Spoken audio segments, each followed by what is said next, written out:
muncul suatu ilmu yang dinamakan sosiologi. Pemikiran sosiologis berkembang manakala masyarakat menghadapi ancaman terhadap hal-hal yang selama ini dianggap sebagai krisis sosial.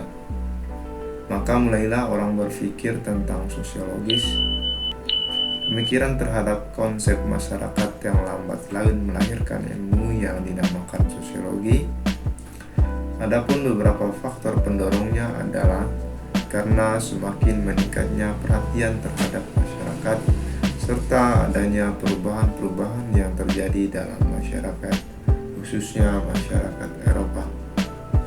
Istilah sosiologi muncul pertama kali pada tahun 1839 pada keterangan sebuah paragraf dalam pelajaran ke-47 Cours de la Philosophie atau kuliah filsafat karya Auguste Comte. Tetapi sebelum Comte sempat menyebut ilmu pengetahuan ini dengan sebutan fisika sosial,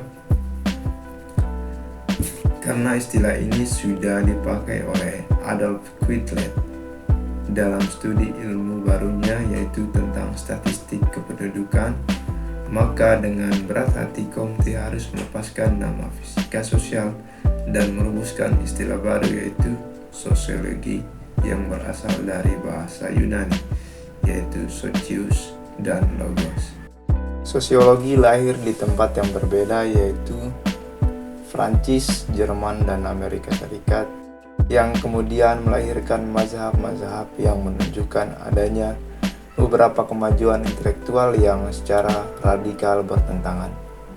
Mazhab Prancis ditandai dengan personalitas Émile Durkheim melalui pendekatan yang objektif dengan menggunakan model ilmu pengetahuan alam. Mazhab Jerman membedakan antara ilmu pengetahuan alam dengan ilmu pengetahuan kejiwaan dalam penjelasan serta cakupannya. Sedangkan di Amerika Serikat terkenal dengan mazhab Chicago bertujuan untuk mengintervensi dan membahas permasalahan yang konkret secara empiris dengan membangun laboratorium, melakukan penelitian sampai mempublikasikan buku-buku dan majalah. Dari tempat-tempat lahirnya sosiologi tersebut memunculkan banyak tokoh perintis sosiologi dan mulai menggeluti ilmu pengetahuan ini dan melakukan banyak penelitian tentang sebuah masyarakat dan permasalahan sosialnya. Mereka mencoba mencari sebuah pemikiran yang murni sosiologi, karena selama kurun waktu tersebut, sosiologi masih banyak terpengaruh dari yang telah terlebih dahulu ada. Tokoh atau perintis sosiologi yang pertama Auguste Comte 1798 sampai 1857. Tokoh sosiologi ini mendapat julukan sebagai Bapak Sosiologi. Salah satu sumbangan pemikirannya terhadap sosiologi adalah tentang hukum kemajuan kebudayaan masyarakat yang dibagi menjadi 3 zaman, yaitu pertama, zaman teologis adalah zaman di mana masyarakatnya mempunyai kepercayaan magis, percaya pada roh, jimat, serta agama. Dunia bergerak menuju alam baka, menuju kepemujaan terhadap nenek moyang, menuju ke sebuah dunia di mana orang mati mengatur orang hidup. Kedua, zaman metafisika, yaitu masa masyarakat di mana pemikiran manusia masih terbelenggu oleh konsep filosofis yang abstrak dan universal. Ketiga, positivis, yaitu masa di mana segala penjelasan gejala sosial maupun alam dilakukan dengan mengacu pada deskripsi ilmiah atau hukum-hukum alam. Tokoh yang kedua adalah Karl Marx 1818 sampai 1883. Lahir di Jerman pada tahun 1818 dari kalangan keluarga rohaniawan Yahudi. Pada tahun 1814 mengakhiri studinya di Universitas Berlin. karena pergaulannya dengan orang-orang yang dianggap radikal untuk menjadi pengajar di universitas dan menerjunkan diri ke kancah politik. Sumbangan utama Marx bagi sosiologi terletak pada teorinya mengenai kelas sosial yang tertuang dalam tulisannya yang berjudul The Communist Manifest yang ditulis bersama Friedrich Engels. Marx berpendapat bahwa sejarah masyarakat manusia merupakan sejarah perjuangan kelas. Menurut Marx, perkembangan pembagian kerja dalam kapitalisme menumbuhkan dua kelas yang berbeda, yaitu kelas berjois, terdiri dari orang-orang yang menguasai alat produksi, dan kelas proletar yang tidak memiliki alat produksi dan modal sehingga menjadi kelas yang dieksploitasi oleh kelas berjois. Menurut Marx, suatu saat kelas proletar akan menyadari kepentingan bersama dengan melakukan pemberontakan dan menciptakan masyarakat tanpa kelas. Meskipun ramalan Marx tidak pernah terwujud, tetapi pemikiran tentang stratifikasi dan konflik sosial tetap berpengaruh terhadap pemikiran perkembangan sosiologi, khususnya terkait dengan kapitalisme. Tokoh perintis sosiologi selanjutnya adalah Emile Durkheim 1858 sampai 1917, merupakan seorang ilmuwan yang sangat produktif.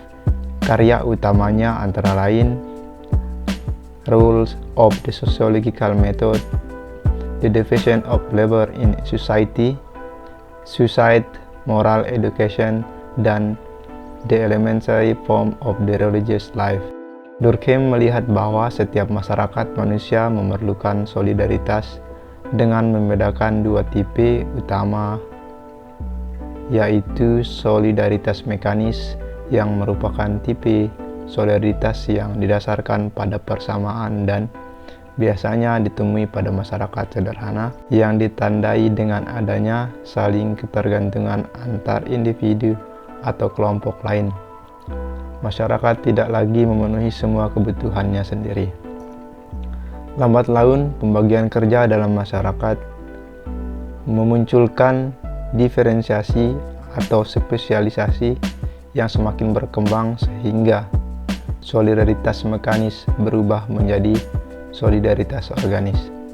Pada masyarakat dengan solidaritas organis, masing-masing anggota masyarakat tidak lagi dapat memenuhi semua kebutuhannya sendiri, melainkan ditandai oleh saling ketergantungan yang besar dengan orang atau kelompok lain. Solidaritas organis merupakan suatu sistem terpadu yang terdiri atas bagian-bagian yang saling bergantung seperti bagian-bagian atau organisme biologis. Berbeda dengan solidaritas mekanis yang didasarkan pada hati nurani kolektif, maka solidaritas organis didasarkan pada akal dan hukum. Dalam pengembangan selanjutnya, Durkheim menggunakan 5 metode untuk mempelajari sosiologi, yaitu yang pertama, sosiologi harus bersifat ilmiah, di mana fenomena-fenomena sosial harus dipelajari secara objektif dan menunjukkan sifat kausalitasnya. Yang kedua, sosiologi harus memperlihatkan karakteristik sendiri yang berbeda dengan ilmu-ilmu lain. Ketiga, menjelaskan kenormalan patologi. Yang keempat, menjelaskan masalah sosial secara sosial pula. Yang kelima, mempergunakan metode komparatif secara sistematis.